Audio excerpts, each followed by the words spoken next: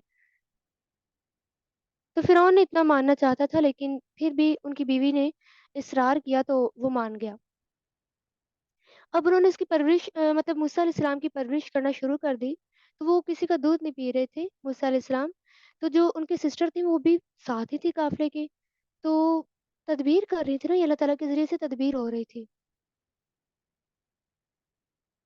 تو وہ ان کی سسٹر نے کہا کہ میں آپ لوگوں کو ایک عورت کے بارے میں نہ بتاؤں، اگر وہ اسے پلا دے تو کیا آپ لوگ چاہتے ہیں ایسا کریں؟ تو انہوں نے کہا جی جی بالکل، آپ لے کر جائیں ہمیں اس عورت کے پاس۔ اب وہ لے کے جانا چاہتی تھی اپنی والدہ کے پاس، یہ تدبیر ہو رہی تھی۔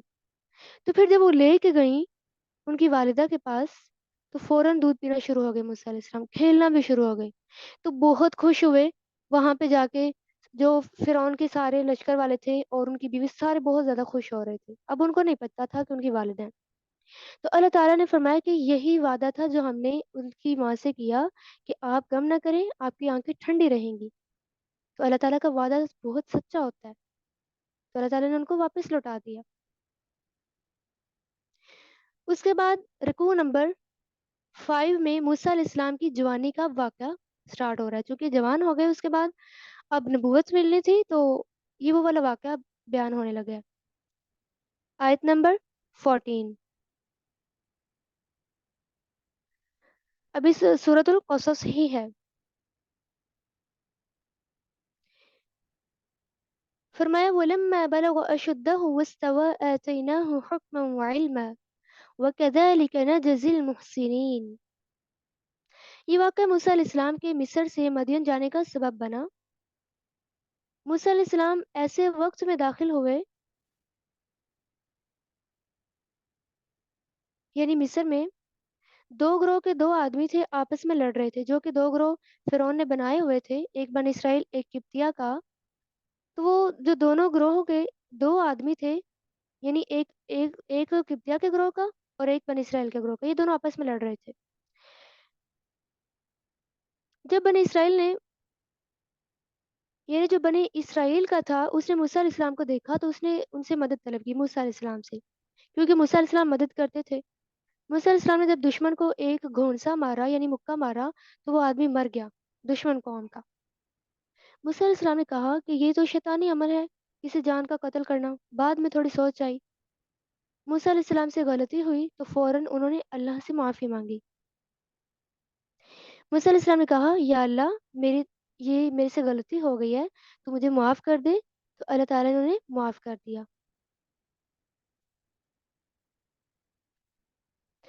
تو موسیٰ علیہ السلام نے ڈرتے ہوئے جب صبح کی کہ کہیں قتل کا پتہ نہ چل جائے، کیونکہ فرعون تو موقع کا انتظار کر رہا تھا، تلاش کر رہا تھا موقع، اگلے دن دیکھا وہی شخص پھر لڑ رہا تھا،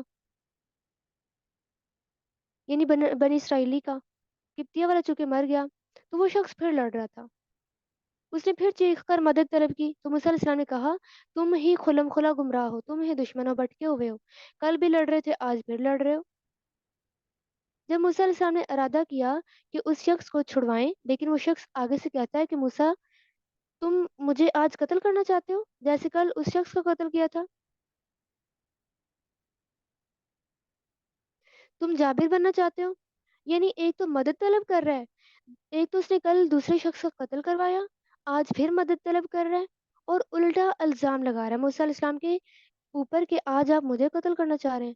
موسیٰ علیہ السلام نے حالانکہ اس کی مدد کی تھی، لیکن وہ الٹا الزام لگا رہا ہے کیونکہ وہ خود ہی ویسا تھا، اسی لیے موسیٰ علیہ السلام کے بارے میں بھی ویسا ہی سوچ رہا تھا۔ بھرے ہوئے مجمع میں وہ شخص کہہ رہا تھا، اس لیے کہ مطلب قبطی کو پتہ چلا کہ کل جو مرا تھا، یعنی کل کا جو قبطی مرا تھا، تو اس نے بھاگ کر فرعون کو بتایا، یعنی جو آج والا قبطی لڑ رہا تھا، کل والے قبطی پر اس نے تبصرہ کیا تھوڑا سا، اس نے کہا کہ کل والے قبطی کو اس نے مارا ہوگا، تو وہ بھاگ کر فرعون کو بتا کر آیا۔ لیکن ایک ایسا شخص تھا جس کے ذریعے سے اللہ تعالیٰ نے موسیٰ علیہ السلام کو یہ ساری خبر دے دی کہ فرعون اب آپ کا پیچھا کر رہا ہے، قتل کی سازش کر رہا ہے، یہاں سے چلے جائیں۔ موسیٰ علیہ السلام اب آئے تو نیکی کا پیغام پہنچانے کے لیے، لیکن ان پر الزام لگ گیا، موسیٰ علیہ السلام اب ڈر کر بھاگ گئے۔ اور دعا کی کہ اللہ مجھے ظالم قوم سے نجات عطا فرما۔ جب ان کو پتہ چلا کہ ان کا پیچھا کیا جا رہا ہے تو وہ مدین کی طرف چل دیے۔ یہ 8 دنوں کی مسافت پر واقعہ تھا۔ موسیٰ علیہ السلام کو اللہ تعالیٰ پر پورا یقین تھا کہ اللہ تعالیٰ مجھے ضرور سیدھے راستے پر پہنچائے گا۔ 8 دن کا طویل سفر کر کے جب وہاں پہنچے تو دیکھا لوگوں کا بڑا گروہ اپنے جانوروں کو پانی پلا رہا تھا۔ وہاں ایک کنواں تھا، 2 عورتیں اپنے جانوروں کو پیچھے ہٹا رہی تھیں۔ تو موسیٰ علیہ السلام نے یہ معاملہ دیکھا تو جا کر پوچھا تم دونوں کا کیا معاملہ ہے؟ یعنی ان دونوں لڑکیوں سے پوچھا آپ دونوں کا کیا معاملہ ہے؟ وہ کہنے لگی کہ ہم تب تک اپنے جانوروں کو پانی نہیں پینے دیتی جب تک چرواہے اپنے جانور لے کر یہاں سے چلے نہ جائیں، کیونکہ وہ بہت باحیا تھی، اس لیے وہ ابھی بھی الگ کھڑی ہوئی تھی۔ وہ مردوں میں خلط ملط مکس اپ ہونا نہیں چاہتی تھی۔ ان کا باپ بوڑھا تھا، اس لیے وہ نہیں چاہتی تھی کہ اپنے باپ کی عزت پر عیب لگائیں۔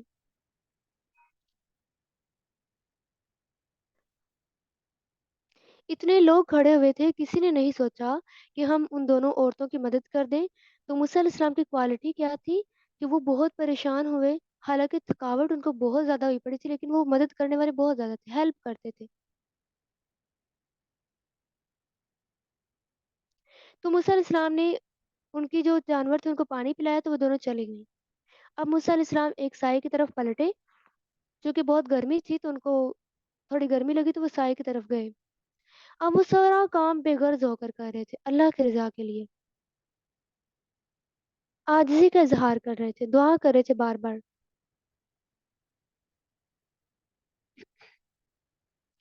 ان کی دعا کیا تھی؟ رب انی لما انزلت الی من خیر فقیر، یعنی اے اللہ میں تیری بھلائی کا محتاج ہوں، تو مجھے جو بھی عطا کر دے، یعنی ہے تو تیری بھلائی ہے، بھلائی کا سوال کر رہے ہیں۔ موسیٰ علیہ السلام نے کوئی اجرت نہیں مانگی جب انہوں نے پانی وغیرہ پلایا، تو یہ ان کی خاص صفت تھی اور بہت حیا والے بھی تھے۔ اب جب وہ بچیوں کو پتہ چلا کہ یہ ماشاءاللہ بہت زیادہ حیا والے ہیں، اتنے عزت والے ہیں، اتنے امانت دار ہیں، تو ایک بچی کہنے لگی ابا جان ان کو آپ اجرت پر رکھ لیجئے۔ بعض نے کہا کہ ان کے والد جو تھے وہ بچیوں کے وہ شعیب علیہ السلام تھے جو کہ مدین کی طرف گئے تھے۔ تو وہ بچی اب کہنے لگ پڑی اپنے والد کو، تو جب ان کے والد نے کہا کہ انہیں لے کر آئیں، وہ بچی بھی ایسے با حیا ہو کر جا رہی تھی، بہت عزت کے ساتھ کہنے لگی کہ میرے والد آپ کو بلا رہے ہیں۔ تو بحث نہیں کی، کوئی اور بات نہیں کی۔ جب موسیٰ علیہ السلام آئے تو انہوں نے سارا قصہ سنایا کہ میرے ساتھ ایسے ایسے ہوا ہے، یعنی ان کے والد کو سنایا۔ تو بوڑھے شخص نے کہا کہ تم گھبراؤ نہ، ان ظالموں سے نجات تم پا جاؤ گے انشاءاللہ۔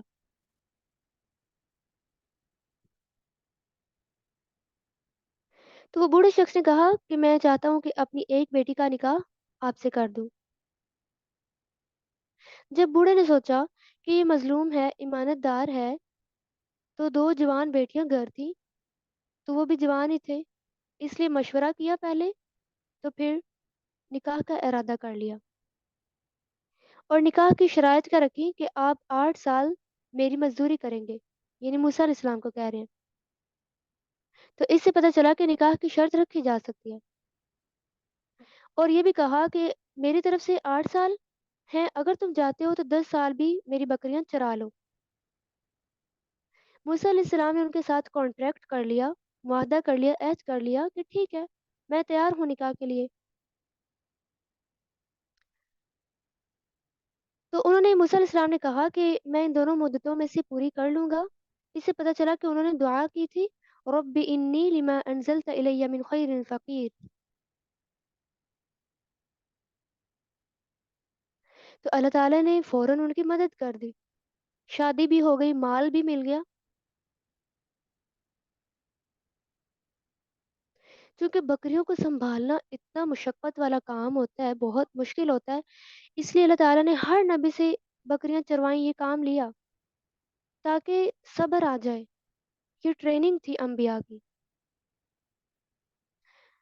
اتنے عرصے کے بعد پھر موسیٰ علیہ السلام کو شوق پیدا ہوا کہ وہ اپنے بھائی کے پاس مصر جائیں، تو وہ اپنی بیوی کو لے کر جانے لگے۔ اس سے پتہ چلا کہ نکاح کے بعد خاوند پر حق ہے کہ وہ اپنی بیوی کو بھی ساتھ لے کر جائے۔ تو سخت سردی کا موسم تھا، اندھیرا بھی تھا۔ موسیٰ علیہ السلام جاتے جاتے رستہ بھول گئے۔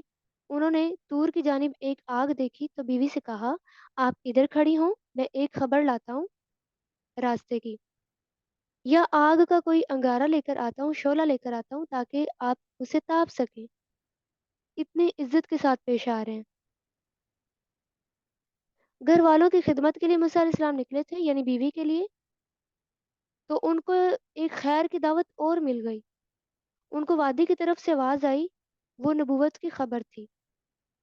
ایک درخت تھا، اسی سے یہ آواز آئی کہ اے موسیٰ، میں اللہ ہوں۔ اتنا بڑا اعزاز، اتنا بڑا آنر ہے ان کے لیے کہ اللہ تعالیٰ موسیٰ علیہ السلام سے وہاں پہ ہم کلام ہوئے، ان سے بات کر رہے ہیں۔ تو نبوت کی نشانیاں دو تھیں۔ پہلے یہ تھی کہ پکارا گیا کہ اے موسیٰ، اپنا عصا ڈال دو۔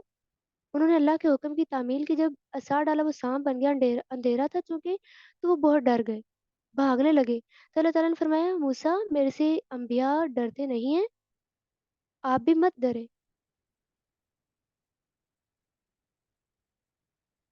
پھر دوسری نشانی یہ تھی، فرمایا اپنا ہاتھ گریبان میں ڈالیں۔ جب انہوں نے ڈالا، ڈال کر جب باہر نکالا تو وہ چمک رہا تھا۔ یہ دوسری نشانی تھی۔ اب ان دو نشانیوں کا مقصد کیا تھا؟ دو نشانیوں کا مقصد یہ تھا کہ اللہ تعالیٰ فرعون کی طرف بھیجنا چاہ رہے تھے موسیٰ علیہ السلام کو، کہ یہ نشانیاں انہیں دکھائیں کہ یہ اللہ کی طرف سے ہیں۔ یہ کون ہے اللہ جو سب کچھ کر رہا ہے، جس نے مجھے یہ نشانیاں دی ہیں، تاکہ وہ مان جائے۔ تو موسیٰ علیہ السلام ڈر رہے تھے کہ اے اللہ میرے سے ایک قتل ہو گیا ہے ان کا، تو میں نہیں جا سکتا، مجھے بہت ڈر لگ رہا ہے۔ تو اللہ تعالیٰ فرما رہے ہیں کہ اپنے بھائی ہارون کو ساتھ لے کر جاؤ، کیونکہ موسیٰ علیہ السلام جب اکیلے جانے سے ڈر رہے تھے، اور دوسرا یہ بھی تھا کہ ان کی زبان میں تھوڑی سی لکنت تھی، تو تھوڑی سمجھ نہیں آتی تھی لوگوں کو، تو اس لیے وہ کہہ رہے ہیں کہ اللہ میرے گھر والوں میں سے مجھے مددگار دے دے، میرے بھائی ہارون علیہ السلام کو۔ تو اللہ تعالیٰ نے کہا ہاں آپ دونوں جائیں اور ان دو نشانیوں کی پیروی کرتے ہوئے جائیں۔ تو جب وہاں پہ گئے، موسیٰ علیہ السلام نے نشانیاں دکھائیں، تو فرعون کے جو پیروکار تھے انہوں نے صرف یہی کہا کہ